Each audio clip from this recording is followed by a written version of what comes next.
70 থেকে 80 হাজার টাকা এভারেজে আমি ইনকাম করছি। প্রায় 7 মাস পর আমি ফাইবারে প্রথম অর্ডারটা পেয়েছিলাম এবং এটা এমন একটা কঠিন ডিজাইন ছিল যে ডিজাইনটা এর আগে আমি কখনোই করি নাই, কিন্তু আলহামদুলিল্লাহ আমি চেষ্টা করার ফলে আমি প্রথম অর্ডারেই 5 স্টার রেটিং পেয়েছিলাম এবং সাথে টিপসও দিয়েছিল বায়ার। তবে এই ডিজাইনটা তৈরি করার জন্য আমাকে প্রায় 7 দিন সময় নিতে হয়েছিল এবং বেশ কিছু রিভিশনের পর ফাইনালি বায়ারের পছন্দ অনুযায়ী আমি ডিজাইনটা তৈরি করতে পেরেছিলাম। ফাইবারে যখন আপনার নতুন জার্নি শুরু হয় তখন কোনো একটা ক্লায়েন্টের মেসেজ আসলেই মনে হয় যে আমি কি রিপ্লাই দিব, ভুল হয়ে যাবে কিনা, বায়ার আবার চলে যাবে কিনা, অর্ডার দিবে কিনা, এরকম একটা কনফিউশনের মধ্যে থাকি যে কি বলবো, আমি কি দামটা বেশি বলে ফেলি কিনা। এই যে একটা কমিউনিকেশন গ্যাপ, আমরা প্রথম যে ভয় পাই ক্লায়েন্টের সাথে কিভাবে কথা বলবো, এই ভয়গুলো কাটিয়ে উঠতে পারলেই আপনি সফলতার এক ধাপ উপরে চলে যাবেন এবং এই ভয়টা কিন্তু একদিনে কাটবে না, এই ভয়গুলো আস্তে আস্তে কাটবে। যখন আপনি একটার পর একটা নতুন বায়ারের সাথে কথা বলবেন, অর্ডারগুলো কমপ্লিট করতে থাকবেন, তখন আস্তে আস্তে আপনার সাহস বাড়বে। সাহস বাড়া মানে আপনার আত্মবিশ্বাস বাড়া যে কোনো প্রজেক্ট বায়ার যখন আপনাকে দিবে তখন আপনি যেন সেটা সম্পূর্ণ করতে পারেন। প্রত্যেকটা অর্ডারই এক একটা ইউনিক অর্ডার, এক একটা ইউনিক চাহিদা। সুতরাং একজন ডিজাইনারের প্রায় প্রত্যেকটা অর্ডারেই নতুন কিছু না কিছু ক্রিয়েটিভ যুক্ত করতে হয় এবং এভাবেই আপনার দক্ষতা এবং যোগ্যতা বাড়ছে। এদিক থেকে বলা যায় যে গ্রাফিক ডিজাইন সামান্য কঠিন কাজ অন্যান্য স্কিলের তুলনায়। যখন আমি টিপ সহ 5 স্টার রেটিং পেলাম তারপর থেকে আলহামদুলিল্লাহ আমাকে আর পেছনের দিকে তাকাতে হয়নি এবং এমন হয়নি যে কোনো মাসে আমি টানা 10 দিন বসে রয়েছি, আমার কোনো অর্ডার নেই।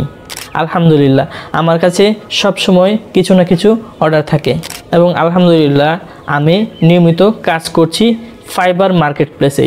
শুধুমাত্র ফাইবার মার্কেট প্লেসে কাজ করে প্রতি মাসে 70 থেকে 80 হাজার টাকা এভারেজে আমি ইনকাম করছি।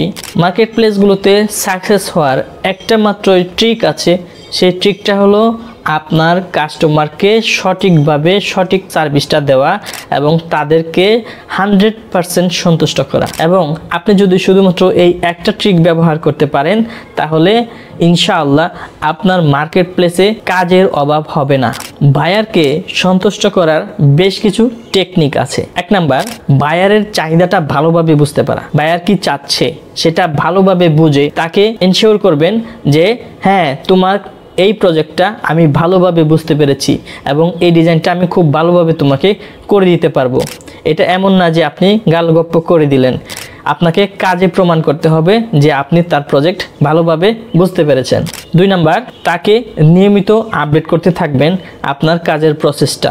যেমন আপনি যদি 5 দিনের একটা অর্ডার নেন তাহলে প্রতিদিন তাকে কিছু না কিছু আপডেট দিতে হবে। যেমন যদি আপনি একটা ডিজাইন শুরু করেন তাকে বলবেন যে তোমার এই প্রজেক্টের কাজ আমি শুরু করেছি এবং খুব শীঘ্রই তোমাকে আপডেট করব এবং প্রতিদিনই তাকে নিয়মিত আপডেট করবেন।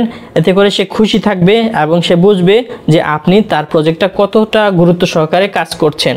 নাম্বার 3, আপনি সবসময় বায়ারের পছন্দটাকে প্রায়োরিটি দিবেন। আপনার কাছে অনেক ভালো লেগেছে কোনো একটা ডিজাইন কিন্তু বায়ারের কাছে মোটেও এটা পছন্দ হয় নাই, এক্ষেত্রে বায়ারের চয়েসটাকেই প্রাধান্য দিতে হবে। তাকে জোর করে কোনো কিছু চাপিয়ে দেওয়া যাবে না। সে যদি পছন্দ না করে সে যেভাবে চায় আপনি ঠিক সেভাবেই তৈরি করে দিবেন, যদি সেটা আপনার ডিজাইন স্ট্যান্ডার্ডের সাথে নাও যায়। বায়ার যেভাবে চায় ঠিক সেভাবে আপনি করে দিবেন। কিছু বায়ার আপনাকে অনেক পরিশ্রম করাবে, সুতরাং রাগ না করে তাদের প্রয়োজন অনুযায়ী রিভিশন দিতে থাকুন। ইনশাআল্লাহ এখান থেকে ভালো কিছু বের করে আনবেন। আর যদি কোনো কারণে বায়ার আপনার কাজে একেবারেই সন্তুষ্ট না হয় তাহলেও আপনি বিরক্ত হবেন না, ধরে নেবেন এটা আপনার কপালে ছিল। তো কোনোভাবেই বায়ারের সাথে খারাপ আচরণ করা যাবে না এবং বায়ার যতই রিভিশনের রিকোয়েস্ট করুক আপনি সেই রিভিশনটা করে দিবেন, কারণ সব মানুষ একরকম না। সো এই 3টা ছোটো ট্রিক্স আপনি ফলো করুন, ইনশাআল্লাহ আপনি নিয়মিত কাজ পাবেন এবং মার্কেট প্লেসে একটা ভালো অবস্থান তৈরি করতে পারবেন। আমি শুধুমাত্র মার্কেট প্লেসে T shirt design service sell করি, আর কোনো কিছু না। এছাড়া আপনি যদি আমার কাজের প্রসেসগুলো আরও বিস্তারিতভাবে জানতে চান, কিভাবে আমি আমার বায়ারদের সাথে কমিউনিকেশন করি, তাদের কাজের ডেলিভারি দেই, তাদের প্রজেক্ট কিভাবে শুরু করি এবং কিভাবে শেষ করি, তাহলে আপনি আমাদের সাথে জয়েন হতে পারেন। এই ভিডিওর ডেসক্রিপশন বক্সে আমি আমার ওয়েবসাইটের লিঙ্ক দিয়ে দিব, সেখানে গিয়ে আমাদের সাথে জয়েন হয়ে যান। আশা করি আমরা একসাথে ভালো কিছু করতে পারবো। অনেক ধন্যবাদ ভিডিওটি শেষ পর্যন্ত দেখার জন্য। আসসালামু আলাইকুম।